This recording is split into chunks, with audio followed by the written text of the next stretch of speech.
Наверное, самая ожидаемая накладка, которая осталась из гибридных, это Yasaka Ragza Z Extra Hard, которую вы постоянно пишете мне в комментариях. Вот комментарий, вот он комментарий, и где-то, наверное, еще тут я сейчас ставлю комментарий. Для этого я перейду на сайт интернет-магазина и закажу. Итак, переходим на сайт Vista Sport. Ссылку на интернет-магазин я оставлю в описании. Находим раздел «Накладки». Следующее. Находим фирму Yasaka. Далее находим накладку, которую нам нужно для обзора. Это Yasaka Ragza Z Extra Hard. Выбираем цвет черный, толщину максимальную. Добавляем ее в корзину. Оформляем заказ и ждем. Все, накладка у меня. Первым делом мы ее распечатаем, и на ощупь я попробую определить примерно, сколько градусов составляет жесткость этой губки. К сожалению, информацию по градусности я нигде не нашел, поэтому придется довериться своим ощущениям. Накладка имеет ярко-оранжевую губку. Теперь на ощупь. На ощупь накладка, по моему мнению, составляет 60 градусов. Поскольку если ее сравнить Donic Blue Grip C2, то есть Donic Blue Grip C2 была пожестче. И примерно Donic Blue Grip C1, жесткость которой составляла 60 градусов европейской шкалы, она примерно столько и составляет, вот, по моему мнению. Как вы видите, накладка имеет вот такую вот пленку. Это значит, что она точно гибридная у нас. Еще, по моему мнению, накладка визуально очень сильно похожа на Типхар K1 плюс. В общем, как-то так. Вы обзор могли посмотреть на моем канале. Теперь я ее наклею на основание Butterfly Janjike ALC. Скажу сразу, почему именно на это основание. Поскольку основание ALC я больше всего чувствую и могу максимально точно рассказать свое впечатление об этой накладке.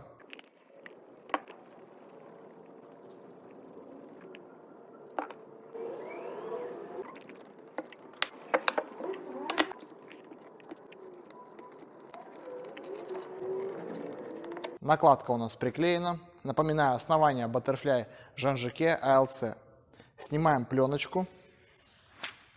Вот визуально накладка выглядит точно так же, как и Типхар K1 плюс гибрид. Первое, что мы проверим у этой накладки, это сразу попробуем ей понабивать. По скорости то же самое, что и Типхар K1. Я помню просто это ощущение. То есть она маленько подразобьется и будет уже скакать повеселее. Теперь по вращению. Грипп очень хороший. Подцикивания стандартные.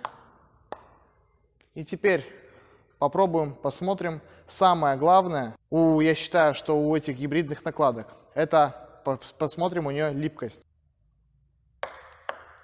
Липкость очень хорошая, если сравнить со всеми другими гибридными накладками, на которые мы делали обзор.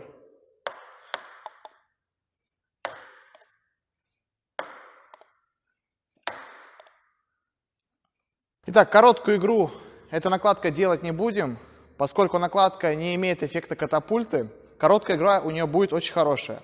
Но, как просили некоторые подписчики, сделать игру именно подрезками, длинными подрезками. Что из этого выйдет?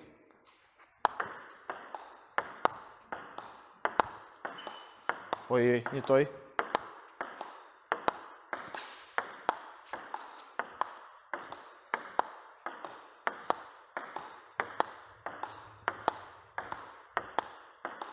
Что могу сказать по поводу подрезок? Подрезки очень хорошо контролируемый, мячик прям влипает. Его можно очень прям классно пропилить. Но нужно постоянно ей делать движение, то есть постоянно стараться мячик обгонять, как и другой гибридной либо китайской накладкой. То есть просто толкнуть, вращения не будет никакого. Постоянно нужно стараться ей прокрутить. Теперь накаты. Ой-ой-ой, вот эта дуга.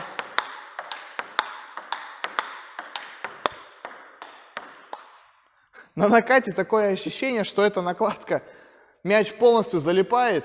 Я какое-то прям время тащу ее, и она плюется. То есть вы могли видеть, что дуга у нее очень высокая на накате.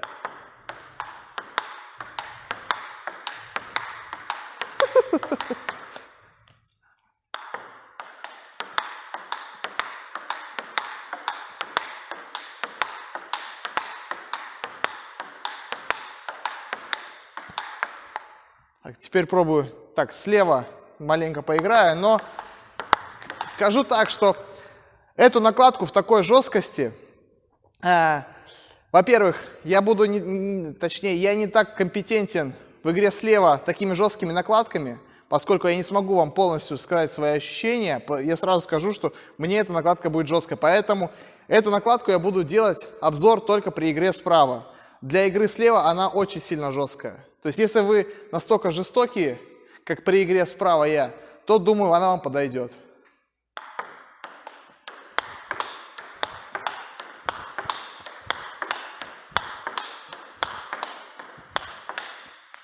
Ну, очень хорошо, по-моему. Нет?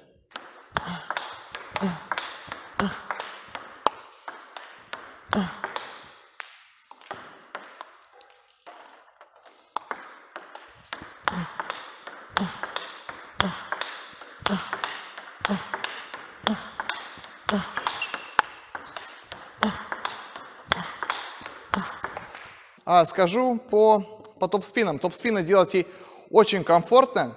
Дуга у этой накладки не низкая. То есть, если у многих, к примеру, китайских накладок, у некоторых гибридов дуга стелющаяся низкая, то у этой накладки этого не чувствуется. У этой накладки дуга прям такая полноценная, вылетающая. Так, накладочка, сейчас у нее липкость немного упала, и вы можете уже заметить, что скорость у этой накладки подвыросла. Теперь попробую я ей блоки справа.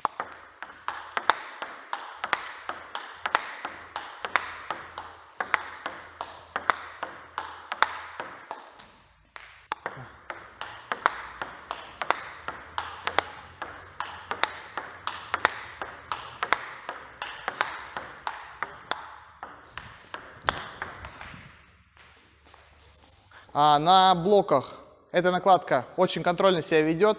Скажу почему. Во-первых, потому что она пружинистая уже сейчас, когда липкость у нее маленько спала, и мячик не залипает. И очень жесткая. И при этом мяч сильно на резину не накручивается, как на тензорных накладках. И у этой накладки он прям прямолинейно вылетает. То есть достаточно просто вперед подводить мячик.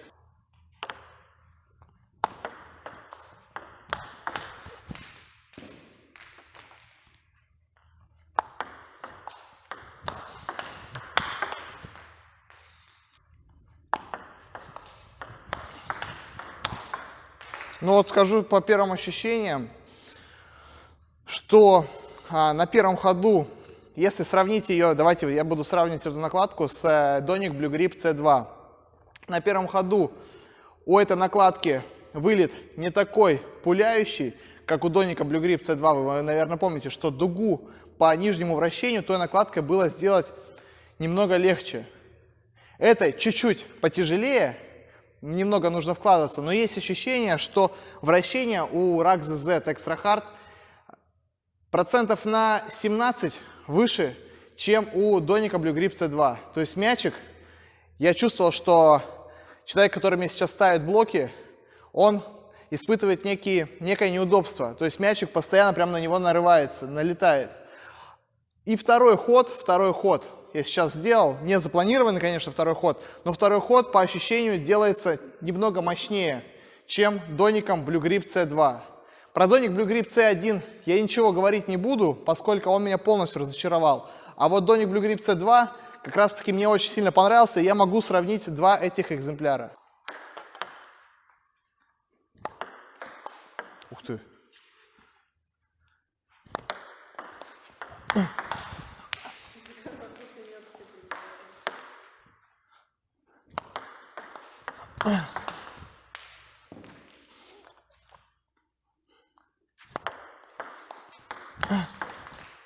Ну, что-то очень хорошее.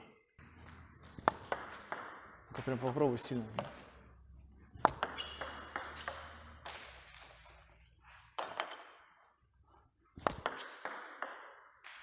Прямо.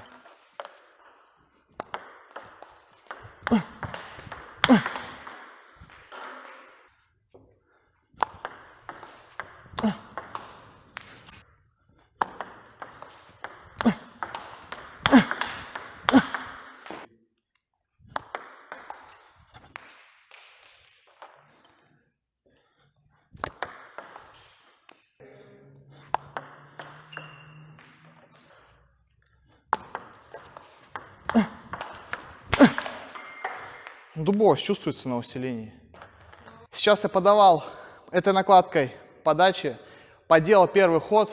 И по моему мнению, и по мнению моей напарницы, это у этой накладки одно из самых сильных вращений из всех, что мы делали обзоры. Здесь даже может быть, она может очень сильно соперничать и опережать в своей игре Dignics 09C. Но чтобы их полноценно сравнить, то есть пока что они одинаково идут по силе вращения. Если, конечно, их сравнить, нужно эту накладку уже поиграть на счет и ощутить в игре. Но пока вот на самом обзоре мне кажется, что у этой накладки побольше вращения, чем у Dignics 09C. Это же самое скажу и на подаче. На подаче этот зацеп чувствуется чуть получше, чем у Dignics 09C. Теперь попробую этой накладкой сделать следующее. То есть я подал хорошую подачу, сделал начало первым ходом именно слева, потом развернулся и сделал справа. В чем именно особенность? Особенность заключается в следующем, что можно частенько, маленько не доворачиваться ногами, маленько не успевать и уже в этих условиях постараться делать какие-либо элементы этой накладкой. Поскольку когда делаю первый ход справа, я уже заведомо жду, что мне летит направо, и уже жду с замахом. Здесь я буду уже немного не ждать и не в этой позиции, готовиться уже предварительно к этому удару.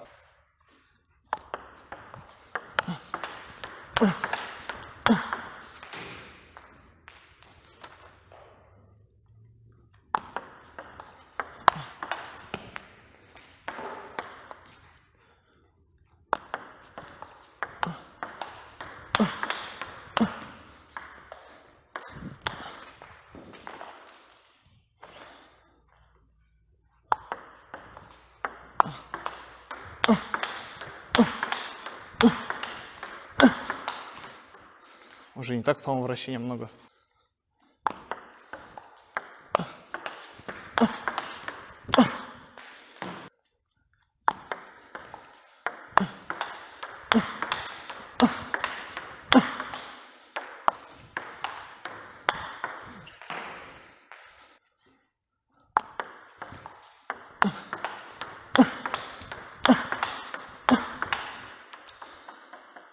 Вот есть преимущество на первом ходу.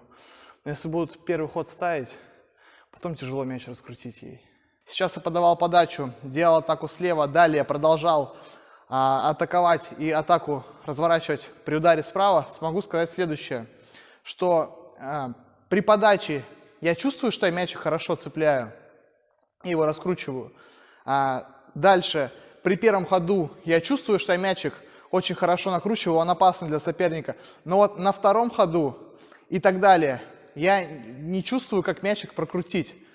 То есть нет вот этой уверенности, уже играю стараешься за счет губки, а за счет губки мячик уже не так вкручивается, и, по-моему, там не столько вращения, сколько на первом ходу. То есть при втором и третьем ходе очень тяжело мячик прокрутить, чтобы он полетел мощно и с вращением. Теперь я возьму свою ракетку игровую, и попробую сравнить в этих же игровых условиях, как я буду усиливать именно своей ракеткой, какой будет от этого эффект.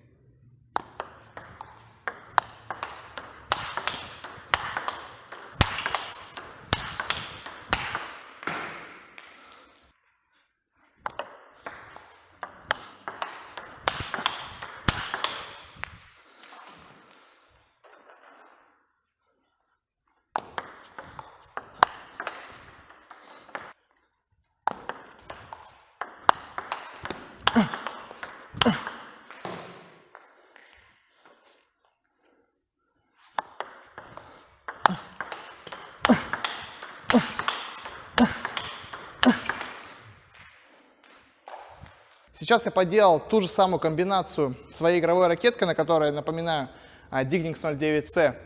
А Yasaka Ragza Z Extra Hard, она позиционируется как аналог этой накладки. Гибридная тоже. Что могу сказать?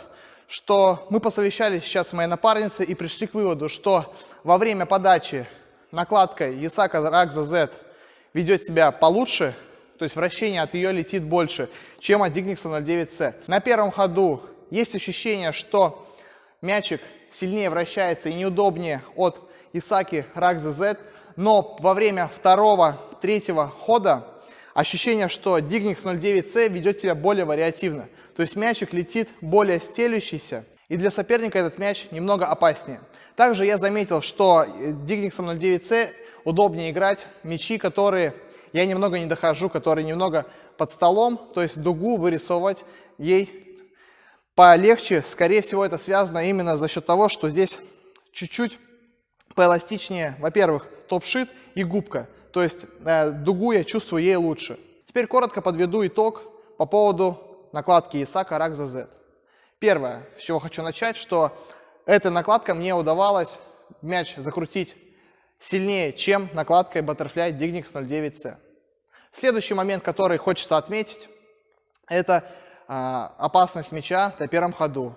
Опасность мяча у Ragza Z Extra Hard показалось, что намного выше, чем у Butterfly Dignics 09C. Также это подтвердила моя напарница, которая ставила блоки. Следующий момент, который хочется отметить насчет этой накладки, это игра на блоки. Игра на блоки также очень контрольная. Это связано с тем, что губка у этой накладки жесткая, мячик не вкручивается и достаточно просто подставить его вперед. Это были параметры, по которым Yasaka Ragza Z Extra Hard лучше, чем Butterfly Dignics 09C. Теперь я перечислю моменты, в которых эта накладка проигрывает, чтобы вы были готовы. Первое, это в связи с тем, что накладка имеет очень сильную жесткость, этой накладкой нужно очень сильно махать, чтобы мячик полетел. Следовательно, чтобы сделать второй ход, нужно идеально к мячу подойти ногами. То есть недостаточно будет махнуть одной рукой где-то из-под стола, где-то вы потянулись. Этого будет недостаточно, мяч частенько будет сваливаться в сетку. Следующий момент, какой хочется отметить об этой накладке, даже несмотря на то, что я идеально к некоторым мячам подходил, мяч от этой накладки летел не такой опасный, как от Dignics 09C, именно на втором ходу. Это связано с тем, что от этой накладки дуга летит немного ныряющая в стол. Соответственно, если дуга ныряет на стол, значит она у нас вверх отскакивает. Соответственно, сопернику легко было сейчас ставить во время игры. Тогда как у Dignics 09C дуга такая поступательная, она более пологая летела, и это позволяло нашему сопернику, а именно не сопернику, а напарнице, ставить немного тяжелее блоки. То есть при усилении Dignics 09C ведет себя опаснее, чем Yasaka Ragza Z. И заключительный момент, который у меня не понравился у этой накладки, это связано с тем, что когда я не успевал к мячу, мяч уже опускался чуть ниже стола, либо был на уровне стола, этой накладкой тяжело его вернуть в стол. Именно вернуть в стол такое через вращение. Это связано с тем, что губка у этой накладки жесткая и не такая эластичная. Также топ-шит у этой накладки не такой эластичный, как у Butterfly Dignics 09C. Соответственно, тонкую дугу этой накладкой создать немного сложнее. Именно мячик зацепить, чтобы мяч накрутился на верхний слой, и послать его немного через сетку. Этой накладкой мне это делать не удавалось. То есть здесь нужно как-то подбирать, либо идеально, как я сказал, подходить ногами, либо нужно подбирать какой-то угол, чтобы легче было возвращать. Но при одном и том же движении Dignics 09C эти мячи было возвращать легче, чем Yasaka Ragza Z. Еще один критерий сравнения этих двух накладок – это будет игра на счет. Сейчас я сыграю одной ракеткой на счет, далее второй, и смогу сказать свое короткое мнение уже непосредственно в боевых действиях. Поиграл я накладкой Yasaka Ragza Z Extra Hard, поиграл на счет, и теперь могу сказать свое мнение. На счет играл именно тяжелые старался игры, старались играть на что-то, чтобы я не был максимально расслаблен, и чтобы была более похожа на игровую ситуацию. Первое, что могу отметить у этой накладки. У этой накладки, как я говорил ранее, очень хороший зацеп. То есть первый ход этой накладкой делать максимально, во-первых, просто, во-вторых, он максимально получается, этот ход максимально для соперника опасный. Второй момент, что хочется отметить с этой накладкой, что очень хороший получается ей во время игры подачи. Но, опять же, какие подачи хорошо получается этой накладкой? Это подачи, которые нужно со всего маха и задействовать только топ-шит. То есть прям махнуть прямолинейно и обгонять мячик. Тогда хорошо получается закрутить мячик. Если подавать подачу такую больше уже за счет кисти, именно работы на мяче, такие подачи получаются не так хорошо, как той же самой Dignics 09C. Это связано с тем, что губка у этой накладки не особо такая вот рабочая, не особо такая эластичная и не плотная, такая вязкая, я бы сказал. Следующий момент, который мне не понравился у этой накладки, и я сейчас вам расскажу, в чем именно особенность того, что не понравилось, это связано с тем, со вторым и третьим и так далее ходом. Что я заметил во время встреч? Если мне подставляли первый ход, второй ход, соответственно, мяч был уже более приходящий, я его попадал в стол, и мяч уже, как я и говорил ранее, получался не такой опасный для соперника. Во-первых, там не было вращения, мяч летел у меня постоянно полуплоский. То есть его поначалу соперники мне ставили в сетку, потом маленько корректировали движение на второй подставке и уже просто меня начинали заподставлять. Также второй момент, который хочется отметить с этой накладкой, что я уже говорил, первый ход получается максимально опасный, второй ход сделать, ускорить, усилить, усложнить мне не получалось, он наоборот проще получался. Из-за этого я пытался максимально сделать опасным, максимально вложиться в первый ход на 100%. Соответственно, если я пытаюсь вложиться в первый ход 100%, если мне идет возврат, то на второй, на третий мяч я не успеваю.